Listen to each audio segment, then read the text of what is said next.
Before we start this video, I want to let you guys know that Mets Weekly ESM officially has a TikTok. Over there, we're going to be posting clips, highlights, and also extended content that you can only find on our TikTok platform. Those videos are either too short for YouTube or just too stupid and ridiculous for YouTube. Also, stay on the lookout for other announcements coming your way in the next few weeks. We're very excited for a lot of off-season content to come, and we hope you guys are ready for it. So with that being said, let's go Mets, and on to the video. Last week, I made a video about 6 internal options for the Mets bullpen going forward. There's a reason why I did this, mainly for 2 reasons. 1, most of the bullpen is going to free agency. That's been a given. And also the fact that it's been pretty much agreed on that the Mets need to rebuild and blow up this bullpen. A lot of options that have not really worked out, not really panned out. A lot of combinations that have not been the best scenario. There's a lot of glaring weaknesses that go on throughout this entire bullpen that keeps it from becoming one of the top 1 or top 2 or top 3 bullpens in all of the game. So we're going to point out every single one of those factors going forward and tell you why the Mets need to rebuild their bullpen for 2023. On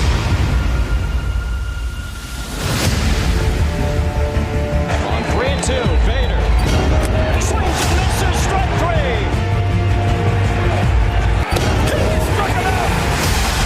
5 Met pitchers combined for the second no-hitter in New York Mets history. Now, there is one exception for this entire situation. Edwin Diaz, one of the best relievers in all of baseball last year. We definitely want to re-sign him and build the bullpen around him. He's 28 years old, going into a 29-year-old season, in his prime right now, at the top of his game. So he's definitely the number 1 piece that you want to build this around. So with Edwin Diaz as the main focal point of this bullpen going forward, we want to build it piece by piece around him. Before the season began, we talked about previewing the team, and one of my biggest concerns all year long was the bullpen. I thought that on paper, it looked pretty weak, didn't have a lot of depth, definitely scared me. And I will say that all things considered, it was a pleasant surprise. The Mets had a lot of guys step up, Adam Ottavino being the big one. I was not a big fan of the signing at the time. This was a guy I saw have plenty of control issues, whether it was with Boston, with the Yankees, but he really was able to cut that down and have a career year. But even with that being said, I really get worried about Aaron Loop 2.0. Loop had this historic year for the Mets.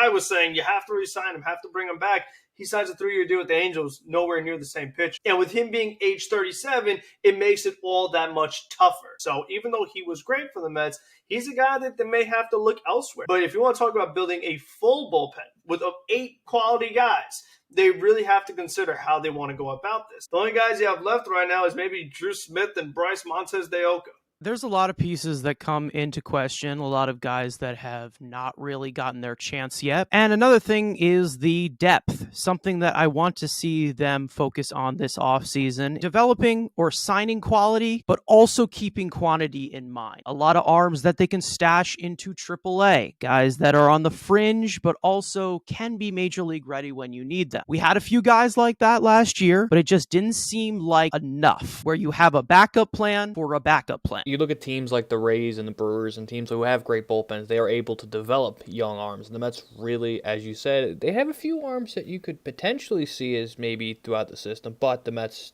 big arms are usually about 2 years away. The Mets don't have the luxury of, hey, you have a couple of guys in AAA you can call up. Most of those guys are down in St. Lucie and in Brooklyn. You have the financial backing of Steve Cohen. Have more money to spend on these cheaper spring training invites, non-guaranteed big league deals, which the Mets should take advantage of. Yes, should they be shopping to try to, they need to retool the rest of the bullpen in the major leagues, but it's not outlandish to think, hey, Steve Cohen could give you the money and say, hey, you could have a full, maybe not elite, but high-quality depth bullpen down in Syracuse. You got guys like Alex Claudio. You maybe stash a few more Claudios down there. Maybe the Mets need to start looking in that conversation. Look for some veterans who are just maybe looking for that one last run that maybe you can get the best out of them for maybe on a 1-year deal. When I look at teams like the Astros, the Dodgers, the top tier, shall we say, pitching labs, they always have an option for another option. Glaring weaknesses that you have in some arms, every arm has a weakness, but they have another arm that can fill that weakness if it's not working out. You look at a lot of guys in our bullpen this year. Adam Ottavino, one of his defects is the fact that we don't think that he is going to age very well past the age of 36. Trevor May sucks absolute will. Drew Smith, never healthy, terrible command of the zone. Joely Rodriguez, great contact manager, can't throw a strike. You have Seth Lugo, who is good when he's good, but bad when he's bad. The wear down on his elbow causes him to miss spots. Even though this bullpen looked somewhat fringe top 10 on paper, there's glaring weaknesses that could really knock us out. We talk about, okay, a lot of expiring free agents. You're going to need some new arms, but when you look at the list, there just aren't those up-and-coming young arms, and you look at this list and you say, wow, this is the guy Mets got to target. That guy is a perfect fit. He would really help replace Lugo or replace Ottavino. And I think that a lot of times when it comes to bullpen, that's usually how it is. It's the guys you least expect that have the good years, and players that you maybe were high on going into the season, they end up pitching terribly. It's very tough to do. I mean, because even if you went a bunch of one-year contracts, because we say never pay multiple years for relievers, you could be in the same situation next year saying, okay, we need to sign a bunch of guys again. So that's why it's so important, like these other organizations do, of just building these young arms that you could use year in, year out. They have that team control. You're not committing a lot of your salary to them, and you could spend that money elsewhere, whether it's in a rotation, whether it's on bats. We want to get the Mets to have that mindset eventually, but they're still not there yet. What I really want to see them do is kind of bring in a combination of some guys that are proven, also just trial and error, maybe a few guys that come out of AAA. Obviously, they have a few guys coming back from injury, guys like Joey Lucchesi, who could possibly come out of the bullpen, but with the rotation, we don't even know. Maybe he'll be in the rotation next year. We also have John Curtis, who they signed before this season began, who he's going to come back from Tommy John surgery. They have some pieces that I do want to see them keep, because they're in that young, late 20s, guys who can hit their prime and possibly be there under team control. But as for the question marks, how do we fill those up? I think a perfect model kind of is the Seattle Mariners of how I would try to build a pen, not just sign a bunch of ex-Mets and turn trash into talent. But if you look at the Mariners pen, nobody in that pen throws slower than 96. It's all just high velocities and sliders. That's what they do. Munoz, obviously our good buddy Paul Sewald, Diego Castillo, all those guys out here just throw 95 plus and throw sliders. You have a contact manager in there and then, maybe one or two. I mean, of course, you want to obviously throw some different mixes. But if you look at today's pen, it's all about throwing 100. I would like to try to keep a Trevor Williams type pitcher, long man flex, emergency. Oh, if Jake is back, he comes out of a game, needs so many innings, definitely do that. Diaz is back.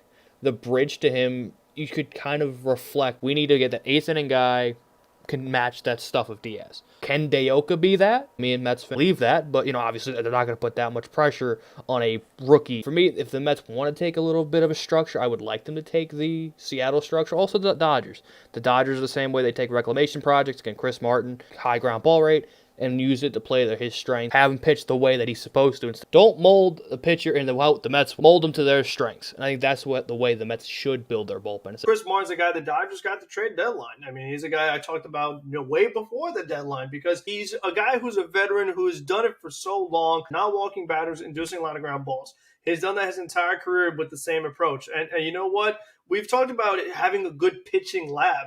The Mets haven't proven that yet. So if there's a guy that does have those strengths, you don't want to do anything crazy. So I think it's just a matter of, can they find these things that these other organizations have been able to find with the Mets arm? That on the other side, it would make such a massive difference this year and for years to come. You see a lot of bullpens around the league develop a lot of talent internally and have those guys around for many, many years until they go out to free agency. The Mets have had a very big history of guys who don't even get to free agency. There's been a lot of guys that come in. There's tons of them. The Robert Gazelmans, the Daniel Zamoras, Chris Flexen. Those guys didn't even get here. They developed through the system and they didn't even get to free agency. And it looked like the Mets maybe finally had one in Colin Holderman. This is a guy that came up through the organization. Carson and Andrew were talking about before he got called up.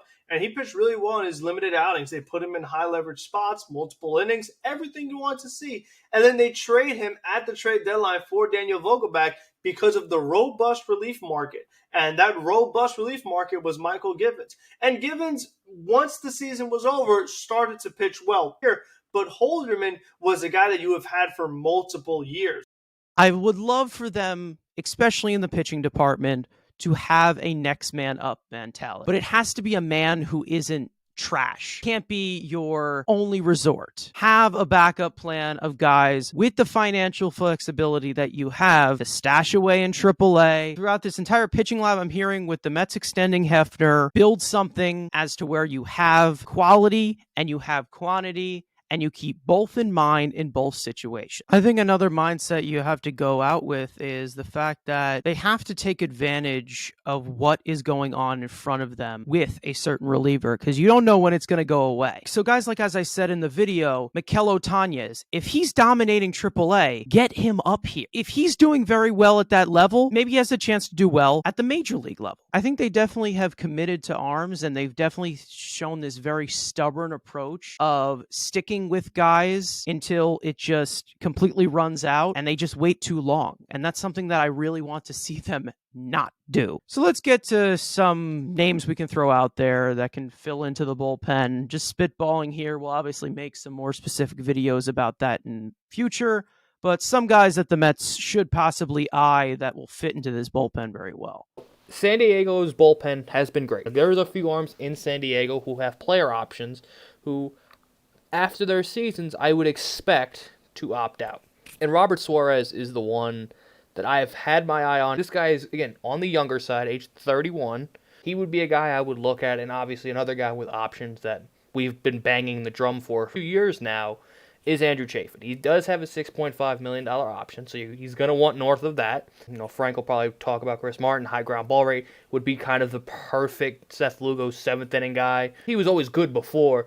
Now you get a guy that comes from the Dodgers. It's usually always a good sign. So, I mean, those are three guys for me who I have my eyes on, and I would love to see kind of the new bridge 6, 7, 8. The guys I have my eye on, even though his season didn't end well, is Taylor Rogers. I think one of the things the Mets did do well last year were those times where they would have Edwin Diaz pitch the 8th inning or maybe even the 7th inning against the heart of the order and then have somebody else close the games. I think that Taylor Rogers would fit that role because he's a guy that does have some closing experience, so he has pitched the 9th inning. He is left-handed, and maybe since he didn't finish the season so strong, but he's had his good moments throughout his career, maybe they can get him on a contract cheaper than they originally thought that they would earlier in the Tommy Kahnle, he's still working his way back from an injury, finished the year with the Dodgers. So those are some of the arms that I have my eye on. I know I've talked about Michael Fulmer plenty of times.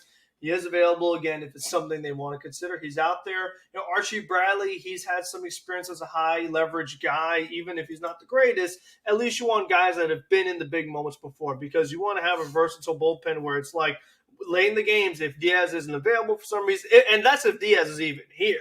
You know, if for some reason he's pitched back-to-back nights or, you know, something weird has happened, extra innings, whatever, you want these other guys that you could go to, 10th inning runners on base, just guys that have been there in the big moments before. You want the guys that have a little bit of experience but aren't too, don't want the 35, 36 guys. That, you know, 30, 31, 32, that's really about the best you're going to get, because the other young relievers that are available on the market, there isn't many guys that are under 30 that are even free agents. I think that the youngest guy out of the entire reliever category who's considered a reliever is Miguel Castro, and I think at this point it's been there, done that. His replacement also pissed me off, so you know what? At the end of the day, I think that the Mets need to make a lot of decisions in a lot of different departments, but the bullpen is definitely one, especially with the position you're being put in, with a lot of them going to free agency, and also a lot of young arms in AAA who should deserve a chance in the major leagues next year.